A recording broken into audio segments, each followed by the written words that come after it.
Throughout history, black Africans have been viewed as a threat by various groups for a multitude of reasons. One of the main reasons for this perception was rooted in the deeply ingrained racist ideologies of colonial powers. These powers, seeking to justify their exploitation and subjugation of African peoples, portrayed them as inherently dangerous and uncivilized. This allowed them to maintain control and power over these populations while simultaneously perpetuating harmful stereotypes.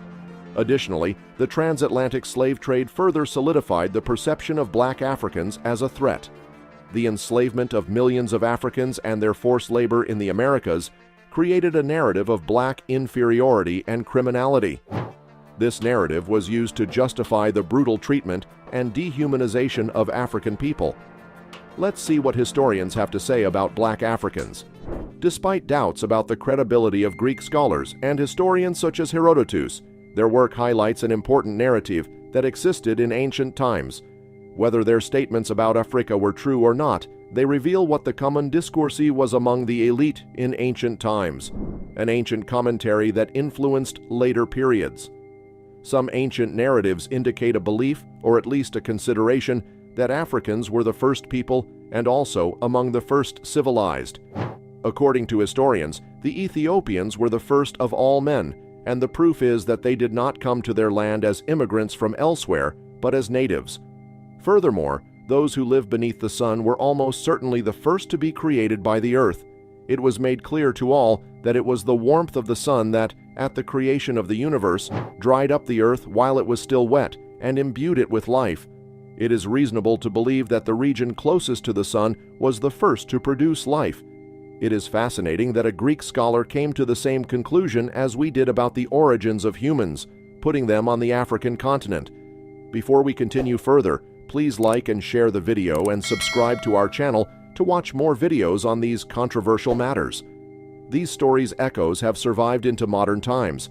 In the 18th century, a man named Constantine de Volney was one of the most popular Orientalists known today under the general title Middle Eastern Studies. He said, "We have the strongest reasons to believe that the country bordering the tropics of Sudan and southern Egypt was the cradle of the sciences, and it is of consequence that the first learned nation was a learned nation of blacks, for it is unmistakable that the ancients meant to represent a people of black complexion, thick lips, and woolly hair by the term Ethiopians. Regardless of our current viewpoint, people in ancient times, and even some of the earliest observers, concluded that the oldest civilizations and people were Africans. It's worth noting that this viewpoint was only recently challenged. I believe that if we use this ancient perspective as well as de Volney's perspective, we can see the beginning stages of how Africans came to be viewed as a threat, because the implications of being the oldest human people with the oldest civilizations are obvious. The second reason Africa may have been viewed as a threat is that, as a result of the narrative events recorded by ancient writers and their modern contemporaries, a primal fear of genetic annihilation developed. As a result, the thought process could be as follows: if Africans are the oldest humans who may have spread throughout the planet, humanity can easily revert to its original African mold, which may sound strange.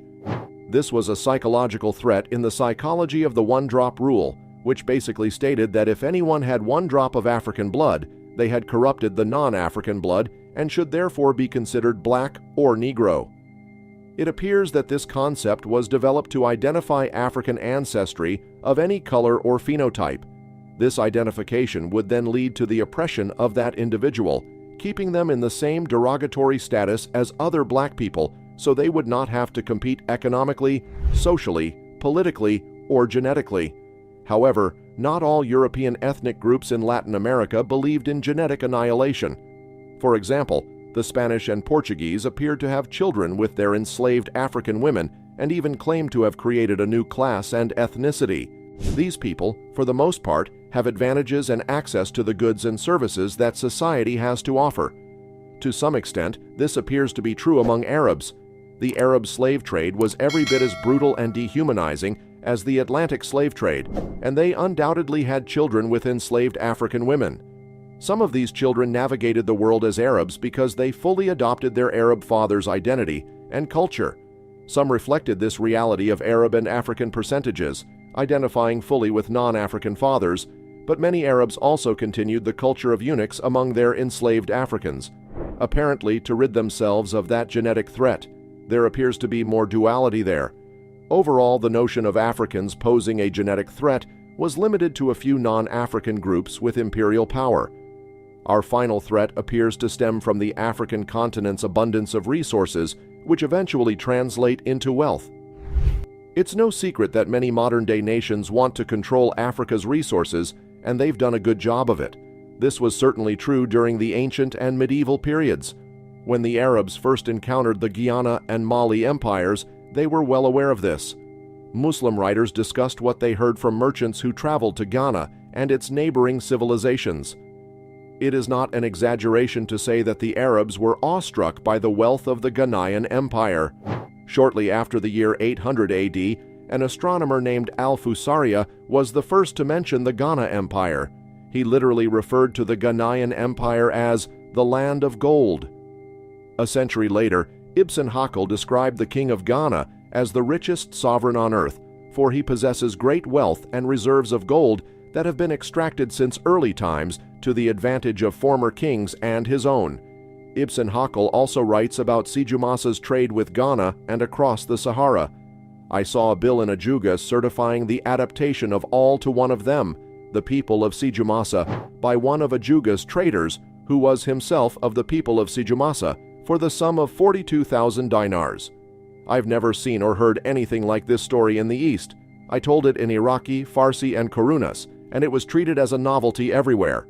According to Sheikh Antajab, Africa was so famous in the world for its legendary wealth that the Arabs said that against camels, monks use tar, and against poverty, go to Sudan. This speaks volumes about how Africa was perceived. Everyone who knew about its wealth wanted a piece of it, and as we can see, the Arabs encouraged it, making a proverb out of it. Mandamuse's visit to Cairo displaying his vast wealth and power was certainly strange and odd, but it simply gave more reason to heighten fears of a black planet.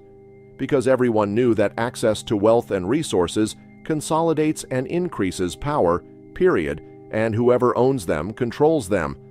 This was a lethal combination for Africans, who appeared to be more interested in other forms of capital than global dominance.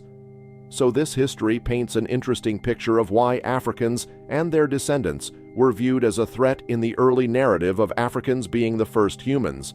They limited but overpresented the idea of genetic annihilation, and finally, the perceived advantage of immediate access to wealth and resources made Africans a threat to their neighbors, the Arabs and Europeans, both of whom took action as soon as they could. This is why there is so much opposition to the Pan-African movement and economic powerhouses like Black Wall Street and others, because if people of African descent all over the world can consolidate a unified identity, they will be able to reclaim ownership. In a nutshell, throughout history, some people wrongly saw black Africans as a threat for a few reasons. Firstly, colonial powers had racist beliefs, which they used to control African populations and spread harmful stereotypes. Secondly, there was a fear of genetic annihilation, which meant some thought that having any African ancestry would make people black. This led to discrimination. Finally, Africa's wealth made it a target for others who wanted control and riches. Understanding these historical reasons is important. If you have more questions or want to learn more, please ask them in the comments below. And if you found this video helpful, please subscribe to our channel and give it a thumbs up. Your support helps us continue these important discussions.